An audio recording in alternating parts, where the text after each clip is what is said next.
One Championship. We have the likes of Cameroon Sportive of Yaoundé that will battle against Unisport of Bafang. So these are the various fixtures for match day 5 of the MTN Elite One Championship. Don't forget, pick any of the stadiums and go and entice your eyes with beautiful football. Are you rooting for Canon, Victoria United? Whichever team you're rooting for, it's time for you to go and support them by paying your ticket and equally watching the game. And let's talk about the Cameroon Ballon d'Or that had a press conference today. And equally, the ceremony itself has been slated for February 27 over there in Yaoundé. So, who is going to place Tindo Don Bosco among the players who are standing in terms of last football season? February, you are going to know the winner of this particular Ballon d'Or. And apart from that, let's talk about 2027. Well, if it is going to be postponed or not, a Manjiga Kabhata executive meeting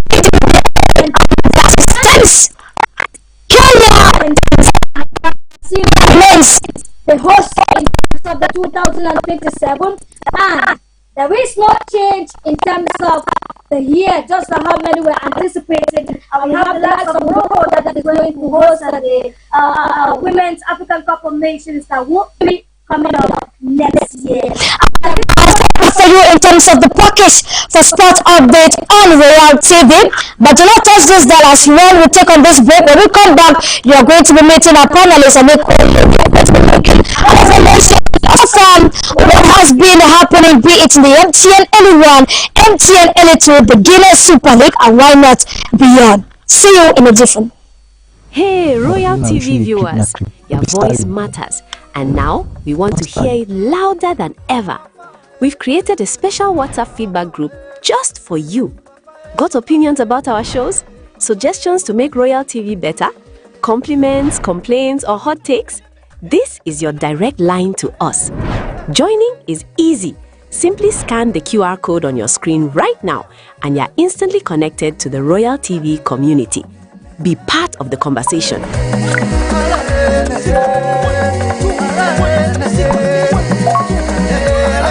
Influence our programs.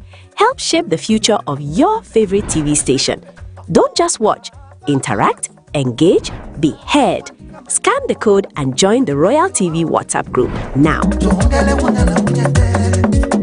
When we dream alone, it is only a dream.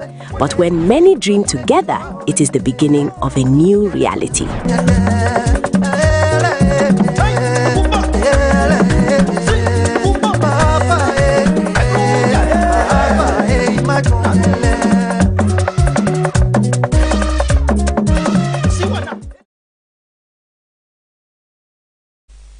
You welcome back to our Sport Box on Royal TV, and I am Sonita Ngunyi for presentation. If you are just joining us, you haven't missed a lot because we just finished with the sport updates in terms of in and out of Cameroon, what's happening in the domain of sport. And equally, we are looking at an evaluation so far of what has been happening for the MTN Elite 1 and 2, and not forgetting the Guinness Super League. And yes, we had to summon some opinions for sport journalists in Cameroon. What they think so far, especially for clubs in the northwest region of Cameroon, be it the likes of PWD of Bamenda and the others. And yeah, we spoke to Coach Joshua Kosimbong, a sport journalist in the northwest region, and let's listen to what he has to tell us in terms of the performance so far for the clubs in the northwest region.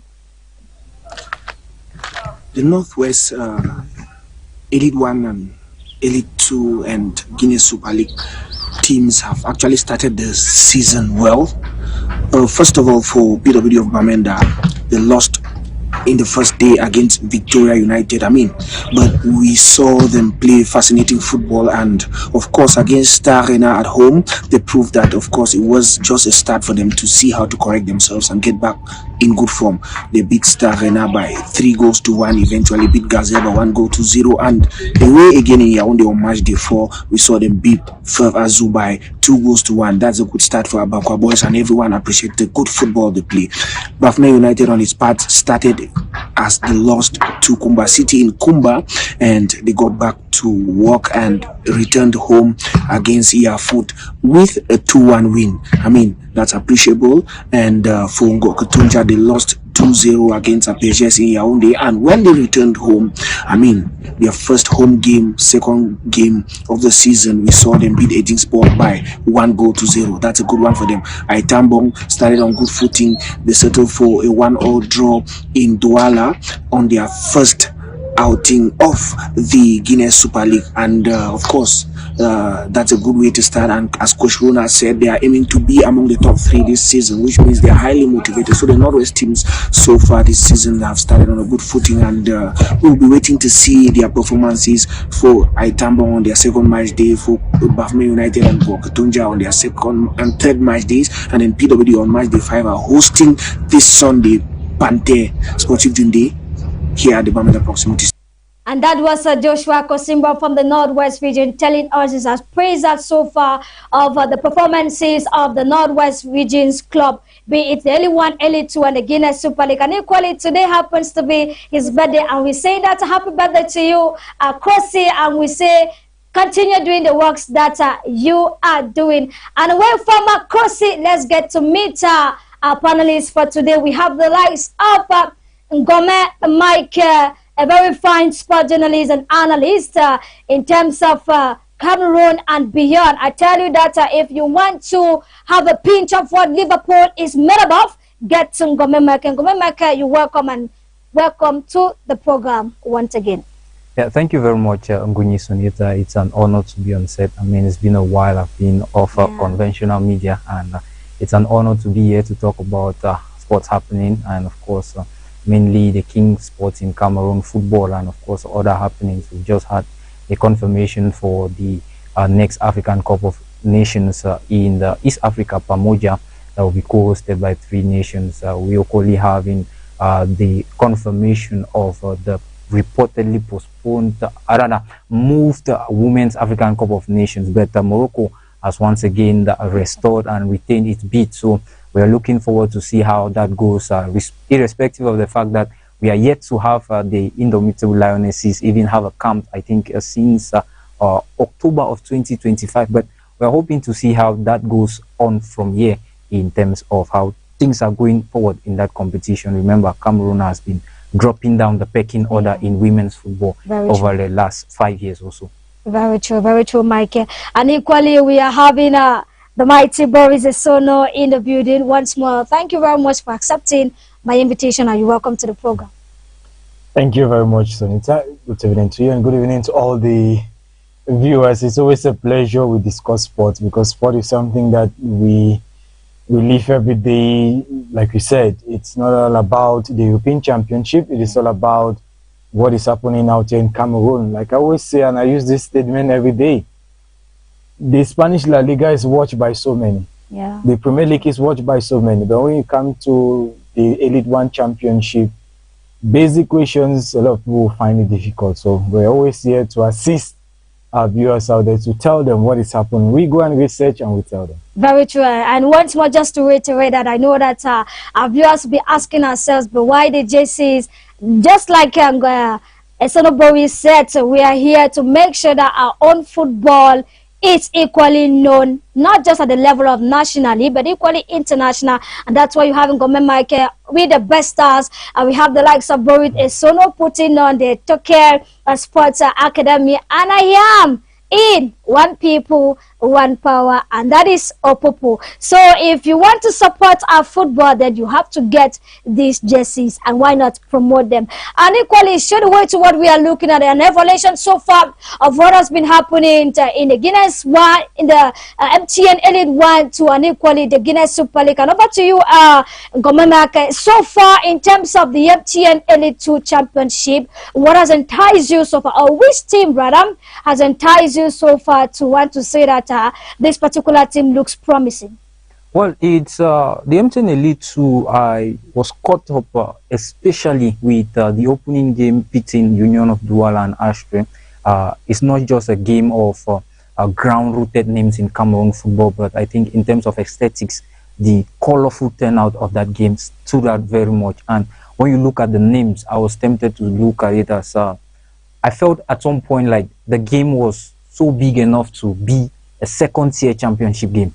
These two teams, they will have to look to restore themselves back into the top tier because they are animating, and it's another version of keeping the population of the economic capital going. But these two teams, this is the first thing I noted in the MTN Elite 2 Championship, and the two sides as well, they are doing quite a remarkable job, and we are hoping to see each of them when they visit Kumba to see how they play against Kumba City.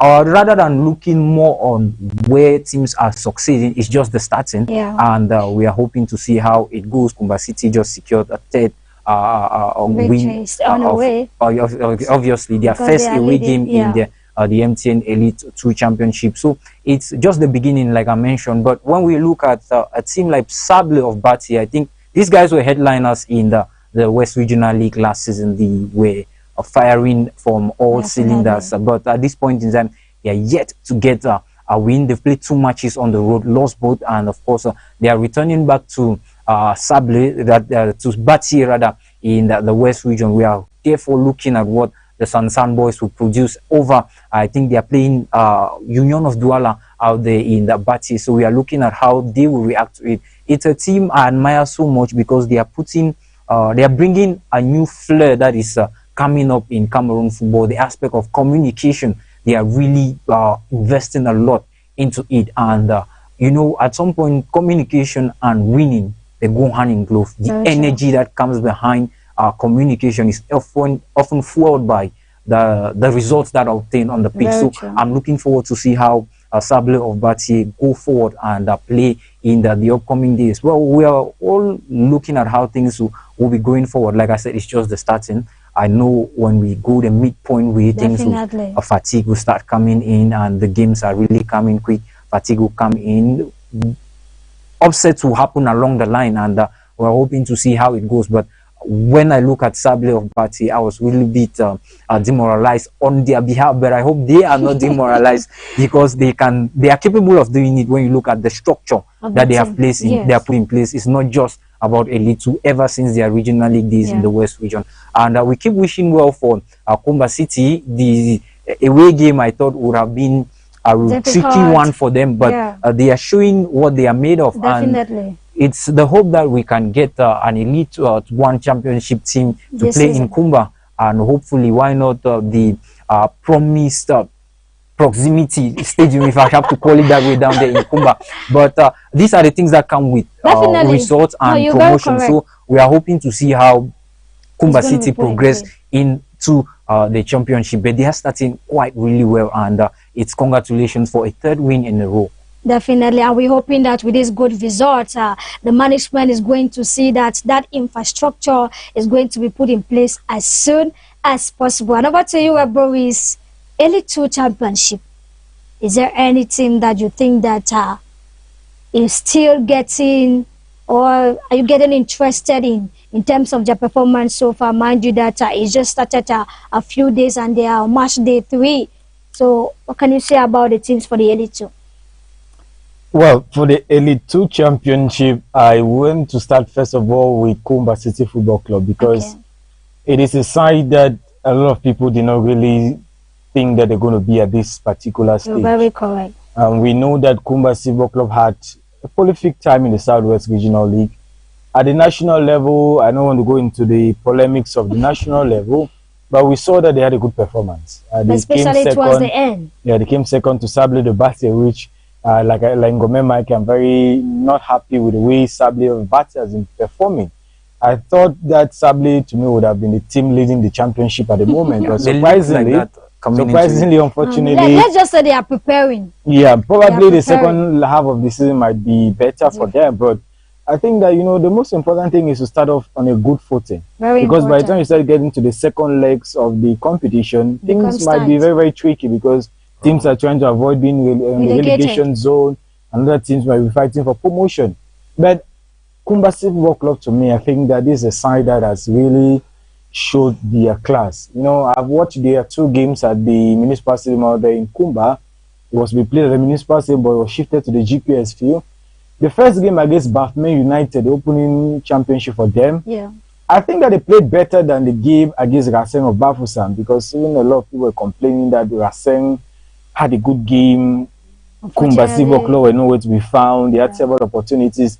Their star man, Sigurdo Basel, just scored today, and just to tell you that Kumba won 2-1 against FC on the day. So the game has concluded out there at the Fikafo Technical Center in Oja. So the 2 games that I watched with Kumba Football Club, I think that the first one was better against Bafman United, because probably the 2 sides showed their class, because Bafman United 2 English sides. Yeah, 2 English sides, but I think Bafman were hungry for the result. Kumba too were hungry for the result, their first participation in the Elite 2, and the game was enticing from the first minute right to the last. The one against Racing, I don't think that we can give Kumba an 80% in terms of their performance. They got a little bit comfortable. Yeah, they got a little bit comfortable, and the penalty came late, 90 minutes. Yes, a lot of people are actually talking about the fact there wasn't a penalty. I was there. It is 50-50. You know, this issue of penalty in Cameroon, they are always 2 sides. Yeah, no, they're always 2 sides. That's how penalties are. But I think the penalty was a very light one, because the player was already going down, and then the referee just blew the penalty. Don't forget that as far as there's contact. No, I know what I'm saying, because I was there and I watched it and I watched the action. I'll just leave it at that. Like I said, I don't want to enter the polemics about the penalties and so on and so forth. But I'm very pleased with the performance of Kumba Football Club. I think that they've shown that they are side that want to reach the next phase of the competition. And I believe that if they continue in this same spirit, don't be surprised to see Kumba play the championship playoff. Remember, the teams that play championship playoffs are already assured of Elite 2 next year, even if they don't get to Elite 1. That is the beauty about the competition. Aside from that, I think I'm very pleased with Ngoketunja and Bafmen. Yeah, specifically the fact that they are playing at home. At home, not the University of Bamenda, because we know that Elite 2 last year was played at the University of Bamenda field. Specifically with respect to the game at the Bamenda Proximity Stadium.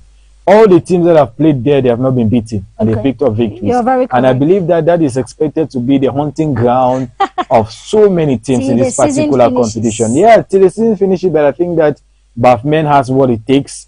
They are a solid side. Yes, remember, they were only beaten to a penalty against Kumba Football Club. They went at home, they picked up a victory. This weekend, equally, they want another victory. So I think that these 3 sides, Bafmen United, Kumba, somebody might be saying that I'm a bit biased looking at only the Anglophone teams, but I think that I just think that the teams have what it takes to be in the championship playoff round. And definitely, we're hoping that just like they have started on a very good foot, they are going to continue. And mind you that when you get to the relegation zone, it has to take you just to grab points to be able to get yourself off that particular zone. The qualifying to the playoffs gives you a guarantee that either you stay in this particular league or you are promoted into the MTN Elite 1 Championship.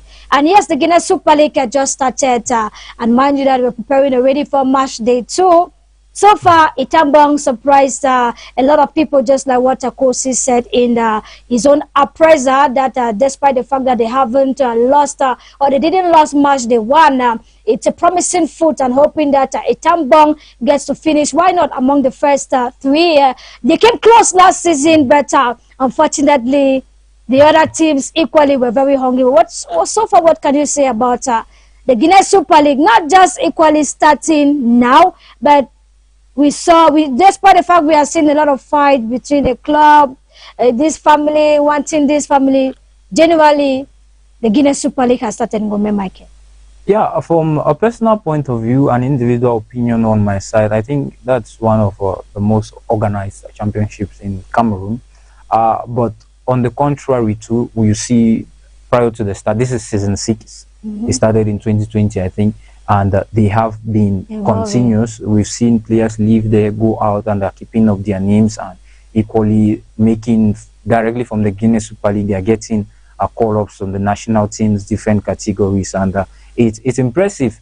You see, just like in other seasons, this particular edition had kits donated to all clubs, and of course we had jerseys, footballs, and of course other equipment given out to the various teams by the headline sponsor Guinness Cameroon, and of course we're even getting that is the addition of a betting company coming up to chip in winning what they call creams, exactly, bonuses into the clubs that will be picking up wins in every game. So far, I think it ranges from $35 to $50 spread around to players and technical officials. But when I look at all these arrangements and organizations, I tend to ask the question, what then is the role of club presidents? Rather, the club presidents, football is an investment.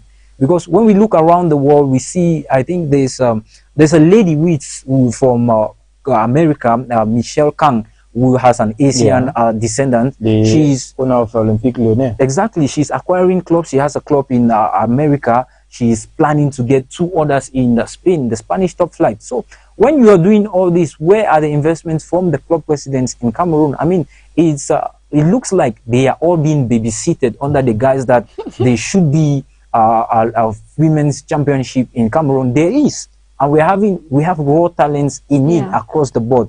We've seen, I think Brenda Tabe recently went to Ireland, came back, and we are hearing that she's in Egypt with the prospect of a future. Naomi Eto'o equally had a time with the under-17 Lions, and equally right now, I think in Sassuolo in the Italian Serie A. So we are seeing a lot coming around the Guinness Super League. But what then are these guys who claim to have ownership of these clubs are doing for these ladies? Everything should not be dependent on this. They will tell you that they are feeding them, transporting them from one town to another. Transportation. Well, transportation, that's your rule. It's not enough. I hope they get good agents for the players themselves, and which good is what we have been for them, because the kits are already there. You have basically 50% of what it takes to run a footballing club in the women's category. So if you're having transportation, then you should also be hustling for the markets and seeing how you get good agents. We had players leave last season for Tanzania, and we see how it's flourishing in East Africa. So we're hoping to see that those who are in charge of these various clubs, I think there are 12 to 14 of them, should make sure that it's not just the fact that they are playing football based in Cameroon. They should have a future for these girls who are making a career. Players they already have a national team and all the likes, and the coaches of the national team are watching the Guinness Super League. So try to step up a little bit. I believe if other championships, like let's say the Elite One Championship, was catered for this much, you understand, maybe the level would have improved a little bit more. But we're hoping to see how it goes. And match day 1, I was really intrigued by a guy of understanding. A guy, they played a 6-0 thriller. That is a 3-3 goal thriller against a regular side that has been in the tournament. So for over 3 seasons now. So it's an impressive. These are the kind of debutants we want in the championship, and we are hoping that they maintain this momentum and give us something to enjoy. AS Dibamba too had a good start. Yeah, he had a fair start against Itambong, and of course they have given us a level. They have watched your appetite. They've given us the attention. They have now the attention of everyone, and hopefully they try to sustain it and see how it goes. I won't want to talk about the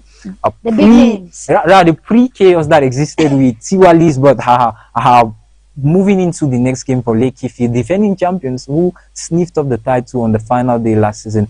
We're hoping to see how it goes. FC Ebolo through Flora Kamini scoring. These are names that are already existing, and we can bet on it that they will still get the goals and challenge for the golden boots and trophies. But like I said, it's not all about taking pictures with kits and other equipments being donated to you.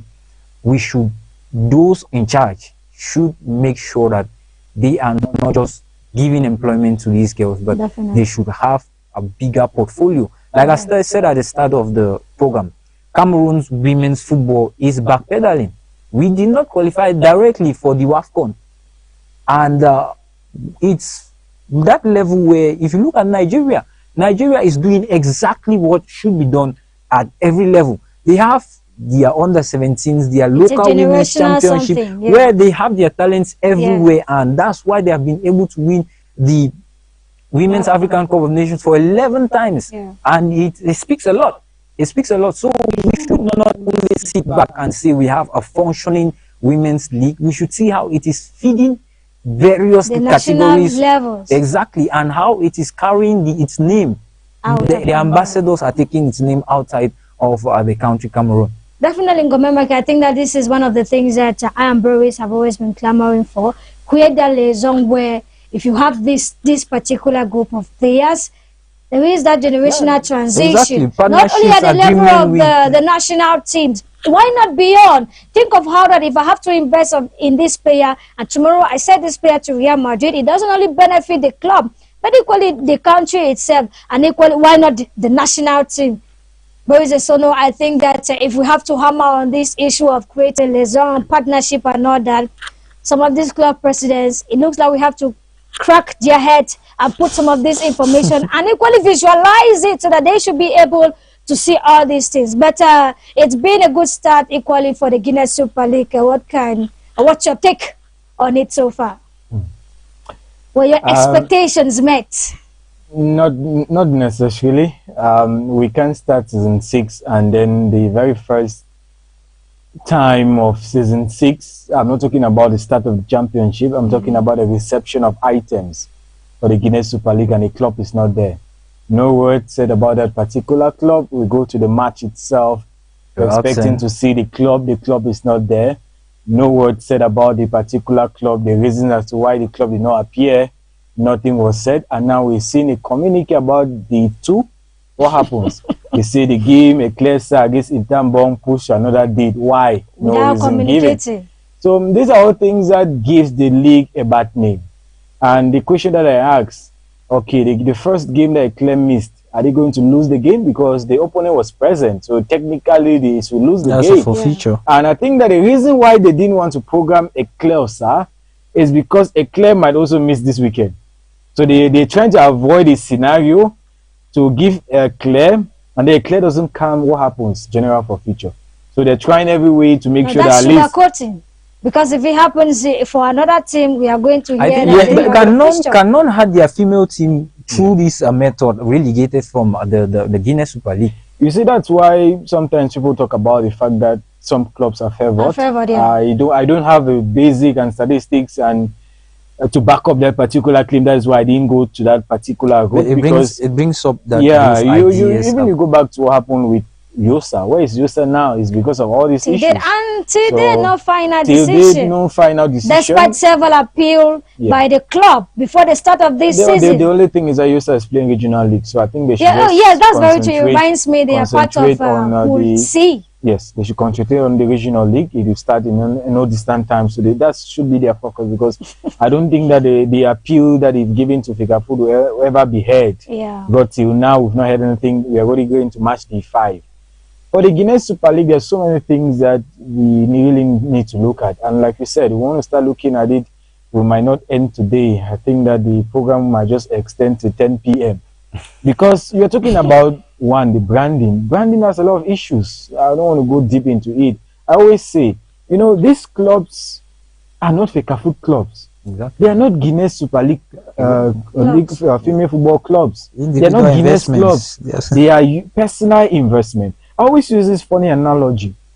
For example, Sonny, you are the owner of Sonita FC in the Women's Super League. You are participating in the Women's Super League. When you sell a player to, let's say, Spanish La Liga club, Barcelona, who gets the proceed? Is it the federation that will get it, or you as a club? You as the club gets the profit. 100%. But yet 100%, and the sometimes recognition that we comes make with it. like it is a federation that must do everything for us. I asked the same question last time that we were on the same platform. I asked the question, go to the Facebook pages. Of those Sometimes clubs. you don't even see posts about a club. You don't even see about who has scored. They don't even post their players. Very soon, you have happy birthday. This like this. We're celebrating birthdays all the time. No, When these are all players things. are performing. Birthdays more than goals. These are all things that we really need to look at. So it's a generational issue from the federation to the clubs themselves and also the players themselves. I think O'Neill and Donnet had a very seminar. good yeah. And unfortunately, you ask yourself a question: how many of them actually listened? Bazi had something a couple of years back or even last year. How many people came? I was there. The hall was basically empty. Yeah. So it is a generational issue. But I'm very pleased with the fact that defending champion, I think I have a soft spot now for Leke Female Football Club. Okay. I think that is a club that has really attracted me. I thought I was going to go to Eclair, but with the way the federation is trying to handle the issue with Onana family, I think it's a mess. So to be honest, You because sanction somebody today and the next day. I'm not even looking at the sanction. My problem is this. Okay, there's an interim bureau, right? Yes, there is. So what's happening? Exactly. That is just my own question. And we've seen I'm not looking at the sanction, associations whether around the the sanction world on interim basis, on interim leadership. So things, it's really funny, and that's why I will tell you, they explain Cameroon to you, and you understand. And it becomes a little bit difficult. But it's really, it's not just about the Guinness Super League. Like Boris said, Lekefi are putting in that work, they are putting in that attention. It's crazy that we live in a world, digital world in the 21st century, but some things about our football, and it is the king sport in Cameroon, it's not reflective of the generation. You know, Mike, I just want to one word again concerning this aspect of the branding. I think I want to give kudos to Guinness Super League, Guinness itself. Exactly. Yes. Like you said, Michael, the clubs are basically giving like 50% of what they need.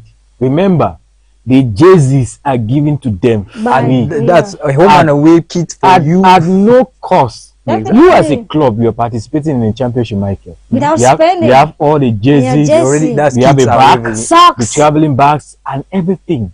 Basically, you have been aided 50%. Yeah, they're talking about transportation. So who should pay the transportation? So Guinness come and pay the transportation of the players. Of players who earn the man of the match, 50,000 50,000 cash. service. So I want to give applause to them because I think since they came in, like I said, Guinness Super League beats even the Elite One Championship. Exactly what I wanted to say. Imagine a sponsor giving you tissues, spaghetti. And the other thing that we also have to look at. What do you do with that? Look at the page of Guinness Super League. They have a dedicated page, media team, and they have a dedicated media team. Yes, I think the federation is doing something for the Elite One, but you know we have to separate the Kafoot page and the league page. Very important. Can we do that? It is not a time that everything must be on Kafoot. No, that is a federation's page. We don't even have a dedicated Elite One Facebook profile, even on TikTok, even on Instagram. I think it's on Facebook. I've seen. There's no. That one is somebody's own personal initiative. There's no Elite One page. There's no Elite Two page. Exactly. And when you, we're even trying with the regional league here. So I mean, ended halfway. Not just the Southwest region, but the other 10 regions are doing, there are 9 regions rather, are doing a good job in terms of communicating about their leagues. It's really a problem. It's really a problem. Communication in Cameroon, it's really a problem. We have the experts, we have the human resources, but it's not reflective. Like Boris said, it's not Fecafoot that has to carry everything. Let Cameroon Elite One have in Ghana, there is the Ghana Premier League that has, and results are generated on that page as the games are played. Even when games are played live. Every game has, those are the things we need. Even games that are not broadcasted. But we should have people that Mikey, I think you use a word that if we want to continue, we might not end here, the aspects of the broadcast. And that is why we, you know, Sonny, this issue about the league, I always have a soft spot concerning other leagues. You know, we follow the leagues of the Premier League because we watch it every day.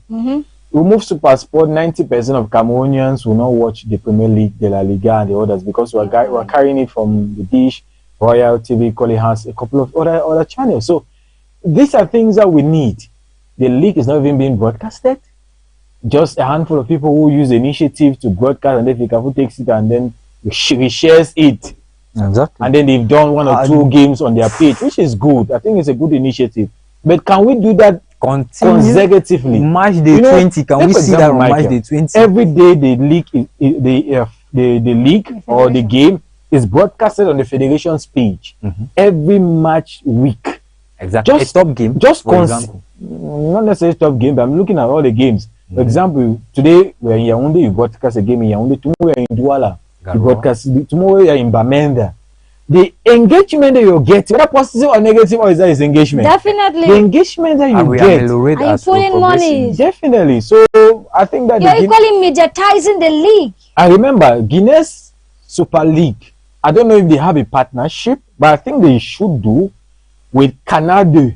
Exactly. There's Canal Football broadcasted by a lady who goes and does engagement for the Guinness Super League, and the Guinness is projecting it, and Guinness is also. Yes. So these are things that we sometimes, like I said, the experts are here.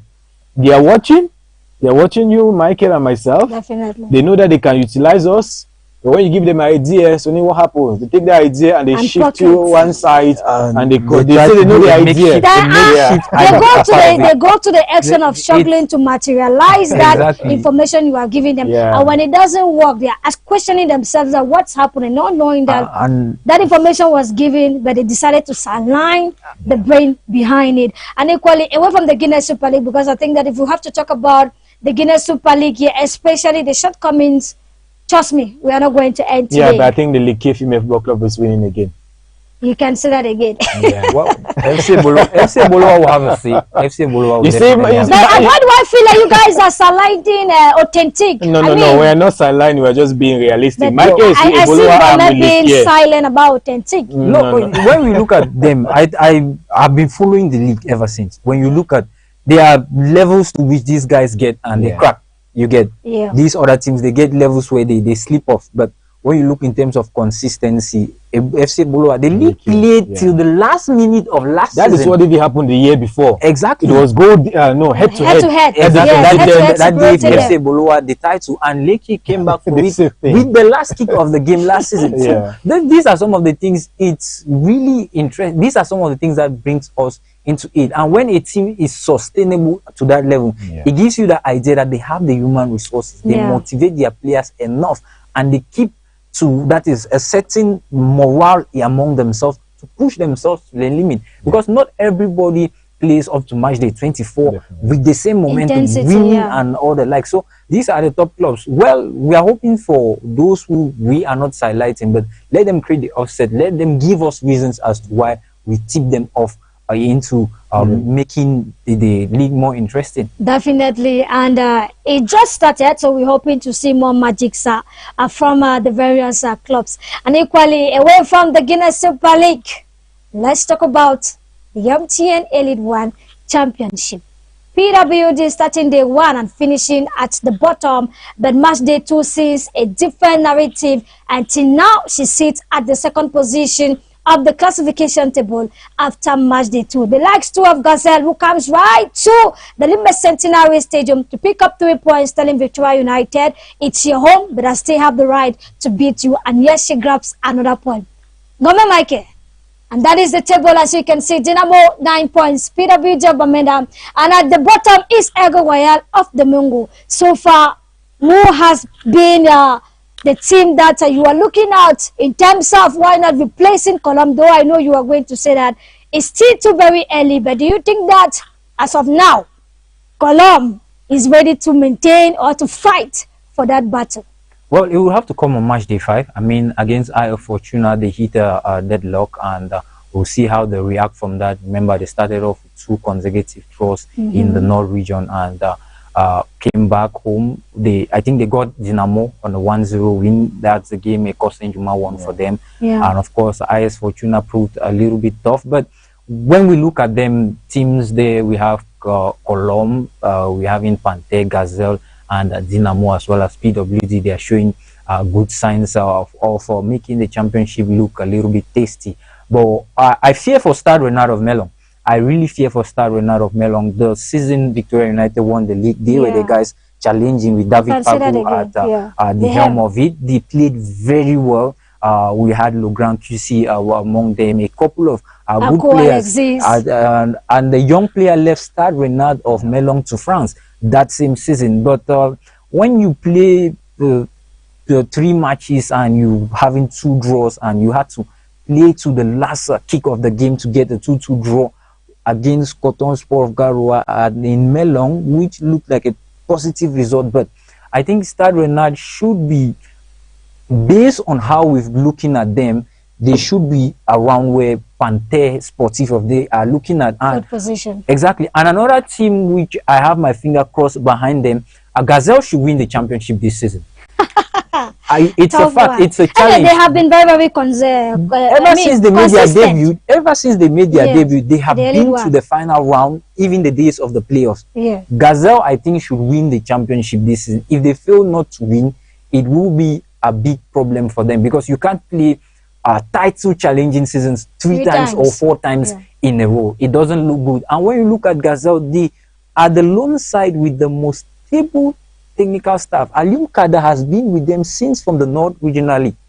You get to understand that there's something special about this club. And we're getting this afternoon that Daura, Serge Daura, who is maybe we'll talk about Ballon d'Or, but he looks like a likely winner, is coming back. Jordi Yumba is equally coming back for a team that is already on 9 points, and they play so well. You look at how they reacted up north against Colombe. They played with Mayel, and the player Mayel, I watched him a lot in youth tournaments. He played extremely well December tournaments and the Easter Cup without publicities. He is living up to expectations. So when you look at the youthful combination in Gazelle, it will be a very memorable season for these guys to win the championship in Cameroon. But it's not only up to them, because we know guys like Colombe will come up. PWD, not so sure. They are adding some weight. I mean, Kache Boris into it. Fielding and Dongwi Fielding is equally coming in. The guy that led Kamjo FC out here in the Southwest region, Banta, is doing good. They have the talent in it, but PWD at some point, we look at last season, they were down towards the end. I mean, battling. They resuscitated and they had their stay out there in the championship. I don't really trust them that much, but I think they have what it takes. But let's see how it goes for them. But like I said, my finger is crossed on Gazelle. Gazelle should. Government Michael says for him, he's rooting for Gazelle Football Academy. Boris Esono, should I say you're rooting for Victoria United? Why not? The AI side that is capable, definitely. You know, yes, we might be surprised to see Victoria United where they are at the moment. 11th position after 4 games played, just 1 victory, 3 defeats. Yeah, it's a worrying sign. It's a slap. I mean, not necessarily a slap. I think it's a worrying sign as the fact that a defending champion can perform so badly. In the game against Stade Renard that we watched at the Centenary Stadium, remember it was just 1-0 that Coton picked up the victory and came in the second half of play. And Coton was not so exceptional. Coton was not so exceptional in the game. And finishing the game against Dinamo, I think that's where I thought that the problem maybe might be starting from Victoria United's perspective, because Dinamo is a side that wants to win the league, and I am tempted to say Dinamo.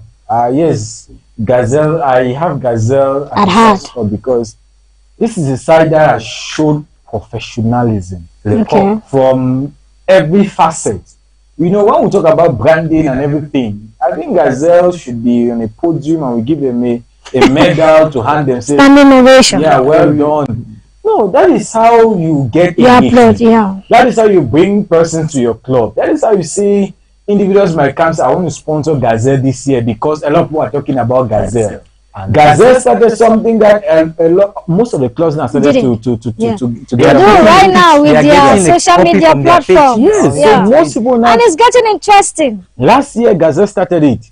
But they didn't. No, the other teams didn't see last year. Just 1 or 2 clubs replied. Yeah, canon. Some replied, some didn't, some decided to some got tired replying. Yeah, but this year, what you've noticed, is that there's been a couple of replies, even though P did not reply. P replied on the field of play. Yeah, you're very true. P did not go for consultation. And even after PWD defeated Gazette, Gazette still came and replied. Yes. So we are looking for the doctor was better consulted. So these are the engagement. It brings life behind the scenes before it goes. And our producer is telling us that it's time to draw the curtains. But before we go, a quick one to you. It's going to be Pantel and PWD at the Bamina Proximity Stadium. Scoreline, Gome Michael. I think he will play 1-0 draw.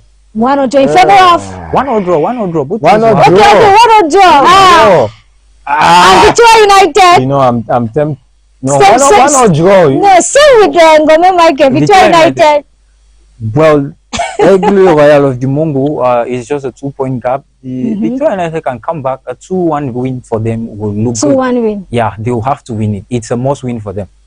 Proximity Stadium has not failed. Yes, no, I will not fail. I think that he has it locked in. My worry is confidence. I have it locked in because I think that a lot of teams are going to struggle in Bamenda. Okay. I just think that PWD will be too strong at home. If at all the referee doesn't intervene and allow things to play in the field of play, P carries the day. Victoria United, Edward Mongo. Yeah, my worry is I think that Victoria United have it. They'll have it because it's a tough one for a team that has lost 3 times in a row. Not really, because the guys who've been put to officiate this particular game do not have a good record. That is my only worry. Okay. But I think that Victoria United have it because they want to come back from that 3 defeat to carry the day. And yes, it's Boris Sono rooting for Victoria United. To you who has been watching, do you think that Victoria United is going to come back? Mind you, they are standing at the 11th position, losing 3 games in a row. So which means that the Limba Centenary Stadium this Sunday is going to be a battlefield between the Eagles and an Octopus. Who is going to win that battle? Is it going to be the Octopus or is it going to be the Eagle? And yes, it's at this level that we are going to draw the curtains for Sportbox on Royal TV as of now. But before we take leave of you, I want to say thank you very much, Boris Sono. And equally, thank you very much, Ngome Mike, for why not warming my set this evening. And equally to you watching us there. I am a Sonita Ngunyi for presentation, and you will always see this face and this particular set. I can go without saying a million thanks to the technical team. Mr. David, thank you very much for manipulating the 10,000 buttons and equally the cameras, and to the entire technical crew. I say thank you very much. And it's at this moment that I get to say bye-bye. Have a lovely evening. Hey, Royal TV viewers, your voice matters. And now we want to hear it louder than ever. We've created a special WhatsApp feedback group just for you.